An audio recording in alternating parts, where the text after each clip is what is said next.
কি আপডেট আপনাদের বের হয়েছে?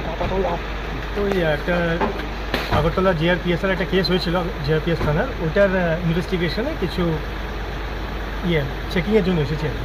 এখন পর্যন্ত কতজনকে ধরা হয়েছে? এখন পর্যন্ত 3 জন অ্যারেস্ট হয়েছে কেসে। আজকে কার বাড়িতে আসলেন, কাকে আটক করলেন? কোয়েশনিংয়ের জন্য একজন মিস্টার মান্তুনুর সাহা আছেন, এটা জিজ্ঞাসাবাদের জন্য। ওর ঘর থেকে কিছু উদ্ধার করা হয়েছে বা কোনো কাগজপত্র ক্লু মিলেছে কি? এটা এখন সাবজেক্ট টু ইনকোয়ারি। কয়টা বাড়িতে আপনারা অভিযান চালিয়েছেন? 3টে। কি কি পেয়েছেন? এটা তো দেখুন আমরা কিছু ডকুমেন্টস পাওয়া গেছে, এটা তো স্ক্রুটিনাইজ করে বলা যায়। আর কি কারো রয়েছে এই তালিকায়?